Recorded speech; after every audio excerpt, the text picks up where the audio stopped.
Oi gente, tudo bem com vocês? Bem-vindos ao Remodelado à Luz da Bíblia, e no vídeo de hoje nós vamos falar sobre um tema muito legal, um tema que abrange toda a nossa vida cristã, o convite da graça. Mas antes, vamos começar?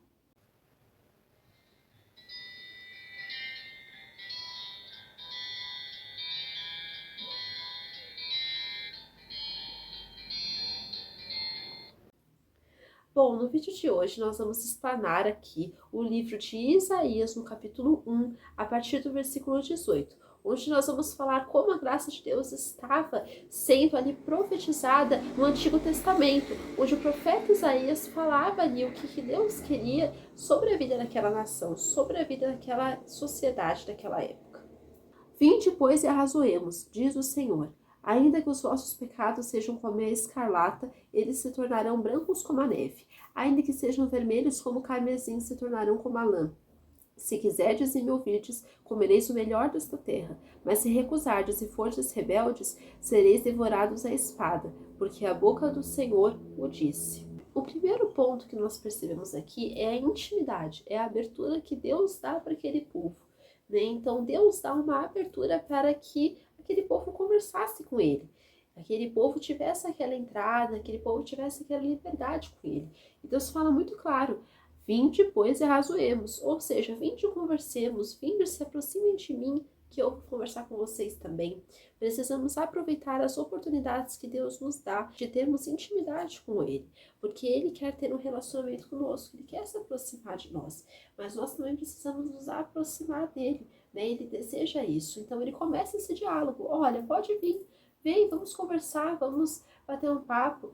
Quando a gente vai para a oração também, Deus quer que a gente converse com Ele, Deus quer que a gente abra o nosso coração perante Ele, Deus quer que a gente fale das nossas coisas, Deus quer que a gente fale aquilo que está no nosso coração perante Ele.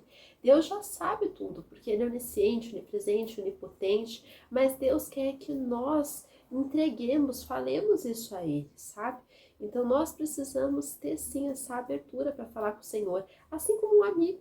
Né? Deus quer que a gente tenha Ele como nosso amigo, como nosso Pai, como nosso Criador.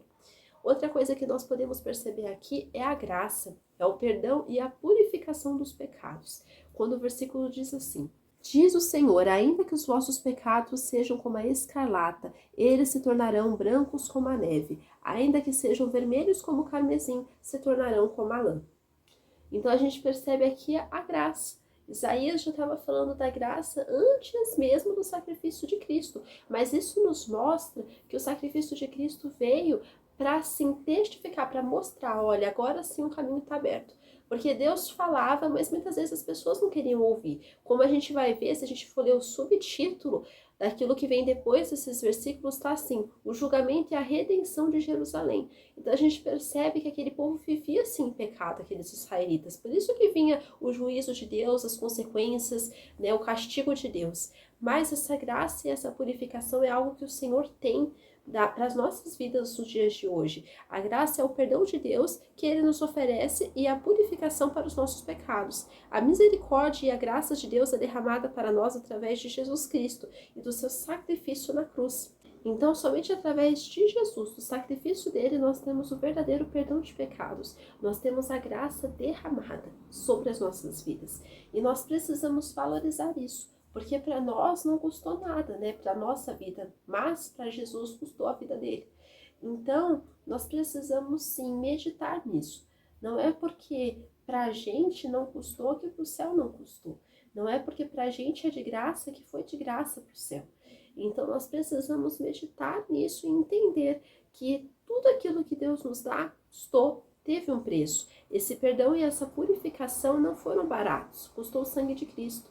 Então nós precisamos entender que esse sacrifício de Jesus na cruz é aquilo que nos purifica até os dias de hoje. Porque para o céu, por mais que para a gente cronologicamente foi há 2000 anos atrás, ou mais de 2000 anos, para o céu o sacrifício de Cristo é único. Então não vai ter outro, até para nós também é único. Então não vai ter outro sacrifício. Somente o sacrifício de Cristo foi para toda a humanidade. Por exemplo, no Antigo Testamento, o cordeiro era de ano em ano sacrificado para a remissão, né, daqueles pecados, para o perdão daqueles pecados. Mas hoje não.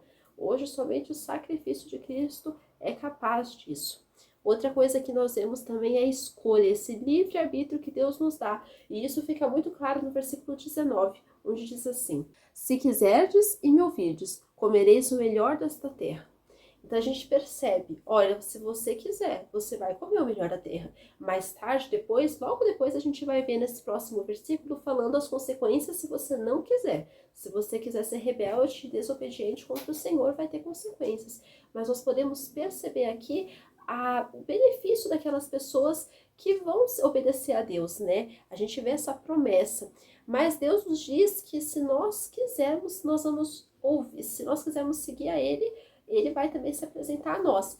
Então, isso nos indica uma escolha, que isso é uma escolha nossa, não é uma escolha que Deus vai fazer pela gente, é uma escolha que nós vamos fazer. Então, nós precisamos entender, olha só o que esse versículo diz, se quiserdes. Então, Deus não vai nos obrigar, mas nós precisamos fazer a nossa parte, nós precisamos querer, nós precisamos entrar nesse lugar, nós precisamos entender que Deus quer que nós nos convertemos, mas Ele não vai nos obrigar a nada. Outra coisa que nós podemos perceber aqui é a promessa. Nós podemos perceber essa promessa quando Ele fala que se a gente quiser e ouvir Ele, a gente vai comer do melhor da terra. O Senhor promete que comeremos o melhor dessa terra se quisermos seguir a Ele e seus mandamentos. A promessa, se crermos em Deus e obedecermos, é o céu. E Jesus é a porta que nos liga a Deus. Jesus é a ponte. Ele é o caminho, Ele é a verdade, Ele é a vida. Então nós percebemos que esse caminho só é nele, só vem dele. Nós podemos perceber aqui em todos esses pontos da graça como que isso é real. Como que isso, como eu falei, já estava sendo profetizado aqui em Isaías, e como isso se estende até nós, os dias de hoje, como isso é tão verdadeiro, e a gente percebe tanto na vida das pessoas ímpias, tanto na vida das pessoas que escolheram seguir a Deus, essa escolha. Nós podemos ver também as consequências daqueles que não querem seguir a Deus. Mas se recusardes e fordes rebeldes, sereis devorados à espada, porque a boca do Senhor o disse. Se formos rebeldes ao Senhor e desobedientes aos seus mandamentos, a condenação e as consequências vão vir sobre as nossas vidas. Mas se nós formos obedientes a Ele, aquela promessa vem sobre nós também. Então o inferno é o destino de todos os rebeldes, de todos os infiéis, os desobedientes, os adúlteros, os prostitutos, todos aqueles que fazem guerra contra Deus.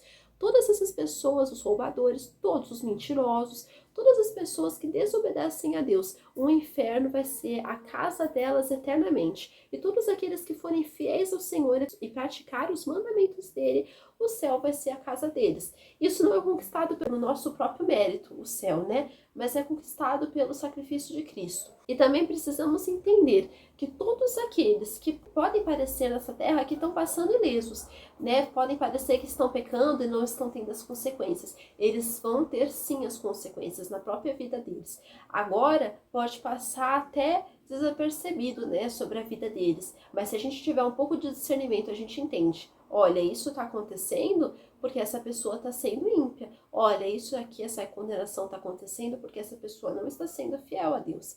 Então a gente pode perceber aqui que essa recusa de obedecer a Deus, os seus mandamentos, vai sim ter um preço.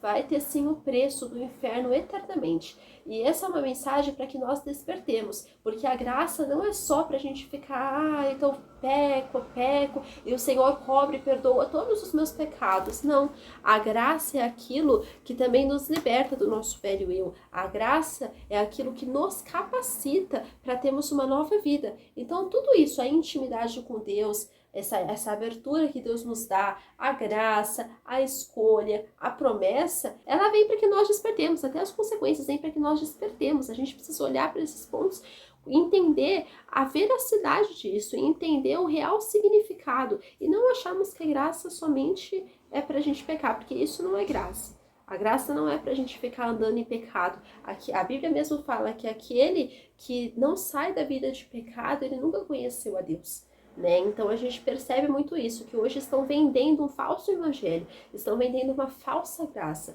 uma graça que na verdade, se a gente olhar na Bíblia, isso não existe, essa graça barata que eles estão vendendo. A verdadeira graça é isso, ela te dá a escolha, Ela também te capacita a não viver aquela velha vida, a vida carnal, a vida que o diabo deseja.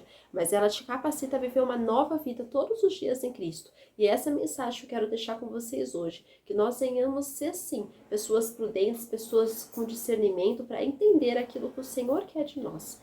Fiquem com Deus. Que Deus abençoe a vida de vocês. Tchau!